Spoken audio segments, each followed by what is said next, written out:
Doctor Sarvepalli Radhakrishnan ভাৰতৰ এগৰাকী বিখ্যাত দাৰ্শনিক তথা ৰাজনীতিবিদ আছিল। তেখেতৰ জন্মদিনটো ভাৰতবৰ্ষত শিক্ষক দিৱস হিচাপে উদযাপন কৰা হয়। আহক আমি তেখেতৰ জীৱনৰ বহুত নজনা তথ্যৰ বিষয়ে জানো।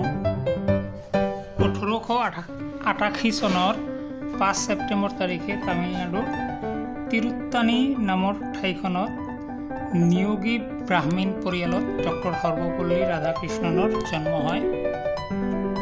ডক্টৰ ৰাধাকৃষ্ণনৰ দেউতাকৰ নাম আছিল সৰ্বপল্লী ভীৰাস্বামী আৰু মাকৰ নাম সৰ্বপল্লী সীতাম্মা। তেখেতৰ দেউতাকে মাটিৰ অফিচত কাম কৰিছিল। 16 বছৰ বয়সত ডক্টৰ ৰাধাকৃষ্ণনে শিৱা কামুৰ সৈতে বিবাহপাশত আবদ্ধ হৈছিল। তেখেতসকলৰ 5 গৰাকী জীয়েক আছিল: পদ্মাৱতী, ৰুক্মিণী, সুশীলা, সুন্দৰী আৰু শকুন্তলা নামৰ, আৰু একমাত্ৰ পুত্ৰ সৰ্বপল্লী গোপাল। শিক্ষাৰ ক্ষেত্ৰত আন মানুহৰ দৰে প্ৰাথমিক শিক্ষাটো বাল্যকালত নিজৰ অঞ্চলতে তিৰুত্তানীৰ KB হাইস্কুলত প্ৰাথমিক শিক্ষা লৈছিল। 1896 চনত তিৰুপতিৰ হামছবাৰ্গ ইভাঞ্জেলিকেল লুথাৰান মিছন স্কুল আৰু ভেলোৰৰ ভৰহিজ কলেজত নামভৰ্তি কৰিছিল। মাত্ৰ 16 বছৰ বয়সত মাদ্ৰাছ খ্ৰীষ্টিয়ান কলেজত নামভৰ্তি কৰিছিল আৰু তাৰ পৰাই BA অৰ্থাৎ স্নাতক আৰু স্নাতকোত্তৰ ডিগ্ৰী MA অৰ্জন কৰিছিল। ডক্টৰ ৰাধাকৃষ্ণনে জীৱনত বহুত পুৰস্কাৰ পাইছিল। 1931 চনত নাইটহুড সন্মানেৰে বিভূষিত হৈছিল। 1938 চনত ব্ৰিটিছ একাডেমীলৈ ফেলো হিচাপে নিৰ্বাচিত হৈছিল।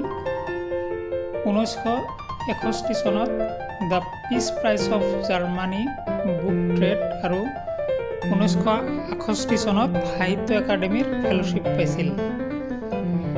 1954 চনত ভাৰতবৰ্ষৰ সৰ্বোচ্চ অসামৰিক সন্মান ভাৰত ৰত্নৰে বিভূষিত হৈছিল।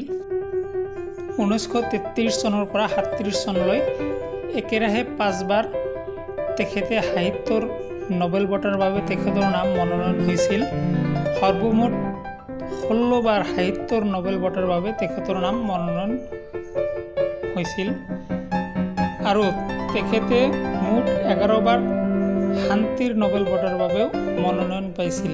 তেখেতৰ নামটো নোবেল বঁটাৰ কাৰণে মনোনয়ন হৈছিল শান্তিৰ নোবেল বঁটাৰ বাবে 11 বাৰ। 1988 চনত তেখেতৰ জীৱনৰ ওপৰত আধাৰিত এখন চিনেমা NS থাপাই পৰিচালনা কৰিছিল, যাৰ নাম আছিল সৰ্বপল্লী ৰাধাকৃষ্ণন। ডক্টৰ ৰাধাকৃষ্ণনৰ জীৱনৰ কেৰিয়াৰ এজন শিক্ষক হিচাপে আৰম্ভ হৈছিল আৰু শিক্ষাৰ ক্ষেত্ৰত তেখেতৰ অমূল্য অৱদানৰ বাবে তেখেতৰ জন্মদিনটো ভাৰতবৰ্ষত এটা স্মৰণীয় উল্লেখযোগ্য দিন হিচাপে পালন কৰা হয়। ডক্টৰ ৰাধাকৃষ্ণনৰ কিছুমান ছাত্ৰ আৰু বন্ধুৱে তেখেতৰ জন্মদিন পালন কৰিব বিচৰাত তেখেতৰ জন্মদিনটো মহান শিক্ষকসকলৰ সন্মান জনাবলৈ শিক্ষক দিৱস হিচাপে পালন কৰিবলৈ কৈছিল আৰু 1962 চনৰ পৰা 5 ছেপ্টেম্বৰৰ দিনটো শিক্ষক দিৱস হিচাপে পালন কৰা আৰম্ভ হৈছে। ডক্টৰ ৰাধাকৃষ্ণনে বিশ্বাস কৰিছিল যে teachers should be the best minds in the country. তো বন্ধুসকল, আজিৰ ভিডিঅ'টো ইমানেই। যদি আপোনালোকৰ ভাল লাগিছে তেনেহ'লে নিশ্চয় লাইক এটা দিব আৰু চেনেলটো ছাবস্ক্ৰাইব কৰিব, লগতে আপোনাৰ বন্ধুসকলৰ লগত শ্বেয়াৰ কৰিব।